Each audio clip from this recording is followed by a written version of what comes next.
episode 185 of the CRICKETher Weekly. Now, it may be the off-season here in England, but women's cricket now goes on all year round somewhere in the world. As Rob of Talking About Women's Cricket will know, because does he ever sleep? He always seems to be watching another women's cricket series somewhere in the world. But there has been a particularly big series going on this week in Australia. Australia have been playing the West Indies, and there was a bit of a shock result. Now, Australia did manage to win the final of the 3 T20s, so therefore they did win the series, but they lost the second match, and West Indies actually managed a record run chase in women's T20 cricket. They hit 213. 132 of those runs were scored by Hayley Matthews, but she was out in the 19th over, and Campbell and Henry then came in and ended up needing 8 to win off the final over. So, and then they won it off the penultimate ball. So it was all very exciting, Sid, and very unexpected, actually, potentially. Yeah, definitely. It was a match that went up to 11, wasn't it? And West Indies have had a sorry time over the past few years. I mean, it really extends right back to that thing at the World Cup in 2017 when they, got bowled out for next to nothing by South Africa. And it's almost like, they haven't been quite the same team since, despite having won that T20 World Cup in 2016. In fact, I think that was the last time that they beat Australia in a T20 in that World Cup final in 2016. So, a fantastic result for them. Obviously, ultimately Australia, took the series as you'd expect them to. It is kind of interesting with T20s. I published a piece on the website this weekend about T20s and about whether T20s really are a kind of levelling format. Because as commentators, we talk a lot about, anyone can win a T20. On the day, it's the format that allows the lesser teams like West Indies to beat the bigger teams like Australia. Actually, not really true. You're no more likely to see an upset in a women's international T20 than you are in an ODI. You are much more likely to see an upset in a men's international T20 than you are in a women's international T20. But even in the men's game, actually, ODIs see more upsets than T20s. So that's kind of interesting. That's very interesting because it overturns something that has kind of become a bit of a truism in commentary and in the way in which we talk about cricket. It's just a myth, and you get confirmation bias because you see Pakistan beat South Africa and you go, well, that's obviously because. But if you look at all the matches, there's been a couple of hundred matches played in each format over the past sort of 3 or 4 years, and you look at across all those matches, and the upsets are no more likely in T20 than in ODIs. How interesting, Sue. Fascinating stuff. Anyway, a fantastic result for the West Indies in that particular game, because obviously that's going to go down as one of the great games, and Hayley Matthews is one of the great performances, and she showed you can still pull it out the bag. Was it her greatest performance? I've always said one of the challenges of being Hayley Matthews. How does Hayley Matthews cope with being an amazing global superstar? Yeah.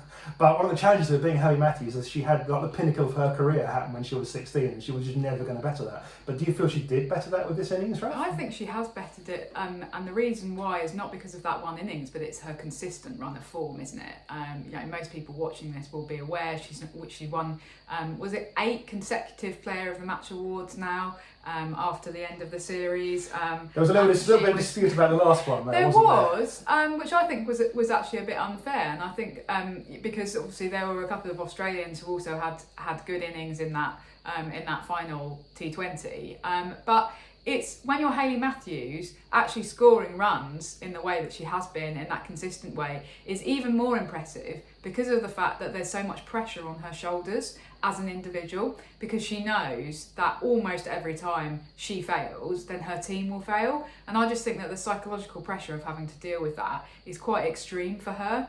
And therefore, when she hits a 50, it's worth like 3 times somebody else hitting a 50, especially for Australia when you normally know that you've got somebody else coming in. So it's that consistency for her, and she really seems to have recovered it over the last year or so, as you say, after kind of perhaps struggling for a few years. It's very interesting. I think from my perspective, another question in relation to the Australia-West Indies is about this whole thing of Australia's kind of aura of invincibility sort of slipping a little bit. And I actually wrote during the Ashes, after they'd lost those matches to England, like, this is the end of the kind of era of green and gold dominance. And you disagreed with me a little bit at the time. But I think this is further evidence. I think this is further evidence that what we're seeing, that it's the end of kind of an era, a dynasty, if you like. And the reason I say that is not because Australia aren't still a brilliant team. They're obviously still double world champions. They're probably going to win many more World Cups over the next few years. But what we've seen the end of is the ability for Australia to go into any series and for everyone to just go, okay, they're going to win the series, and they're barely even going to drop a game. And actually that was how they played cricket for so many years. It was literally like, I think they lost 2 or 3 matches in years. And it's just like a ridiculous record of total dominance. And I think we've seen the end of that now. Okay, they're no longer invincible anymore. Yeah, no, I do agree with you there. And but they're not invincible. I think what I said back during the Ashes was not that you weren't right, but that it was too early to tell. But I think that we are potentially seeing that now. But it's interesting because actually, if you look at the numbers, Australia's batting isn't particularly falling off. What's happening is, well, you can look at it as Australia's bowling falling off a bit perhaps, but you can also look at everyone else catching up with the batting. And I just wonder again if what we're actually seeing is a major shift within women's cricket in particular. That women's cricket is going back to the kind of cricket that we saw not in the 20th century in the men's game, but in the 19th century in the men's game, where the bowlers were kind of literally cannon fodder. Your job as a bowler was just to plant the ball there so the batters could hit it and create those exciting big hits that the crowds wanted to see and build the runs that that people wanted to frankly bet on, because that's what it was all about in the 19th century. Arguably, it still is. So are we perhaps seeing a new era where bowlers just their role is just to serve the ball up and get smashed out of the ground while teams hit 200 in a T20? I'm sure all of the bowlers watching this would agree with you, Sid, and think that we need to find a way. Oh, Ralph, I'm team bowlers. Some of my favourite players, some of my best friends are bowlers. Right? Okay, Sid. Obviously, I think it's interesting to think about kind of what's changed for Australia, and we did obviously reflect on this during the Ashes as well. And clearly, the one of the big things is the continued absence of Meg Lanning, with Alyssa Healy continuing to captain the side, but it's still being presented as kind of this stopgap thing. Which I think it does make things actually quite difficult for Alyssa Healy, and I was going to say I feel sorry for her. She'd probably be really cross with me saying something like that, because she's not that kind of player who wants to elicit sympathy. But I just think there's been quite a lot of pressure on her because of being given the captaincy in that kind of interim way. And there was a lot of criticism about the way that the field settings against Hayley Matthews, especially in the first couple of games, were a bit naive, and they just let her continually freely score on the offside, which is a particular area of strength for her. Well, from my perspective, what it looked like was actually that Alyssa Healy had given particular plans to the bowlers and they hadn't executed them, and that's very tough as a captain. But Sid, what's the latest on Meg Lanning? Are we going to be seeing her coming back? Well, who knows? She has played a couple of WNCL games for Victoria, so she hit 50 in her first appearance. She got 38, I think, in the second game. So she's back on a cricket field. It's impossible for us to tell, though, from looking, especially at this distance. Is she actually ready to come back? We just have to wait and see. And Australia's doctors are going to assess her and go, look, either you're ready, Meg, or you're not. From a cricketing perspective, it looks like perhaps she is if she's making half centuries in WNCL. But it's not really about the cricket. It's about her being, cricket is very different. Yeah, it's about her being well enough to actually jump back into that cauldron, and we just don't know the answer to that yet. Yeah. So I think that again is a kind of sort of era-defining event potentially, because it was Meg Lanning's team for so long, and she was at the helm. And she knew what she was doing, and we've talked about this before on the podcast of what a kind of brilliant captain that she really was. And who knows if she'll come back and if she will captain. I don't know, but I just feel it does feel like the bucket has been pierced, and that they're going to have to bail a lot harder now. And you're right, they probably still will win most of the series just as they won this one. Of course, but not so easily. Yeah, the era of complete dominance probably does look like it might be over. I think so. Okay. Let's talk a bit about stuff closer to home, Sid, because it is our off season, but we are at a point in the year where the regions are kind of thinking about contracts for next season, and indeed for over the winter, because these contracts go year round now. So there's some big decisions kind of been taking place over the last couple of weeks. There's been a few contract announcements kind of gradually leaking out. I think so Molly Robbins for Western Storm, Ariana Dowse for the Sunrisers, a couple of kind of new contracts announced. Yeah, so we've seen a few more new contracts. I mean, we know that ultimately the aim is to push up towards sort of 15 players per team, fully contracted ideally. The ISEC report did say something about this, didn't it? The ISEC did say something about this, yeah. So the ISEC actually, one of its recommendations was women's regional teams should be fully professionalised by the start of the 2025 season. So we've got another year and a little bit, by increasing the number of contracts to 15 to make a full squad. But what's interesting is that this didn't really seem to be mentioned in the ECB's kind of conversations around its response to the ISEC report, which we talked about in last week's episode. So there was a lot of discussion about pay, a lot of discussion about kind of stuff that's happening at England level in terms of equal match fees and that kind of thing, but not so much about actually fully professionalising these women's regional teams. So it doesn't look like actually we're getting any progress towards that imminently. There haven't been any announcements about new or kind of increased numbers of contracts at this point in the year. Yeah, so what we don't know is whether these new contracts are coming at the expense of existing contracts and whether people are being let go. We've talked before about the reluctance of regions to kind of to talk about letting people go. And England, to be fair, when are they going to announce the England contracts? Because there have been changes to England contracts. Absolutely. They haven't been announced. Some of those changes have now been, effectively in place for well over a month. Yeah, Still haven't told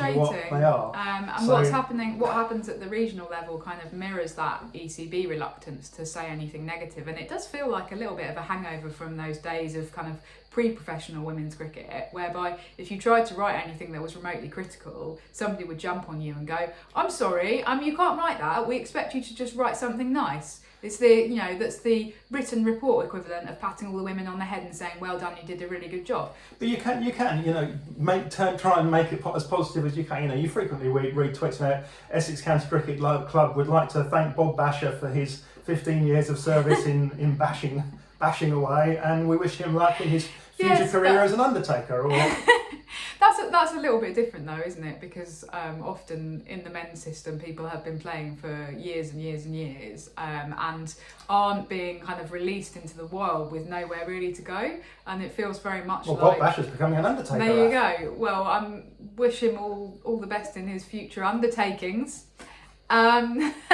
See, if you made that joke, Sid, then you'd be absolutely in hysterics at how brilliantly hilarious you are. Okay. Anyway, I just feel it's a little bit different with the regions, and there is this reluctance, as you say, to kind of say anything that could be construed negatively. But actually, it's almost worse for the players if some of them have been let go. Become ones that being a big secret. Then they can't talk about it. They can't react to it. They can't say, "I'm really gutted. I'm really disappointed," in the way that Thea Brooks did earlier in the year. And was actually, I think probably there was a certain amount of catharsis in actually being able to talk about it. So, it's a tricky one. But someone who has been, not let go, but someone who's decided to move on. I guess he's not retired because he's not done anything in the past that would have made him huge money, I don't think. But someone who's decided to move on is Paul Shaw. Absolutely. Having been the Thunder head coach since the new regions were established in 2020. So he's now done that role for longer than I think he originally anticipated that he was going to be doing it. But we're seeing him off. Everyone thanks him at the end. Ellie Thurcat did a tweet after they won their last game, basically saying something like, "This one's for the boss," as he goes off on his way.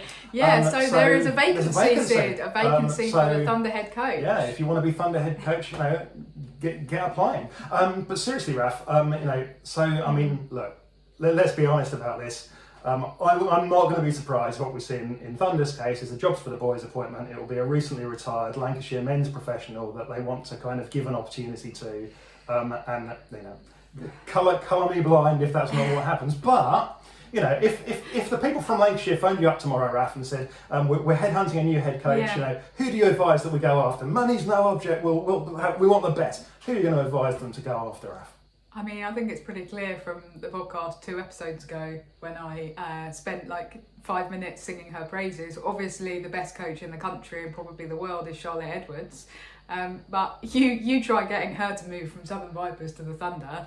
It doesn't matter about the money. She wants to keep being the Vipers coach. She basically chose doing that over applying for the England job earlier in the summer. So I think that it's pretty clear she's going nowhere. So that would be what I would advise if I actually thought there was any chance of her moving, but I don't think there is. And it's a difficult one because you know, beyond that, I think that we've got a few coaches who are kind of starting to settle in to their roles as regional coach and are kind of, you know, enjoying doing that role.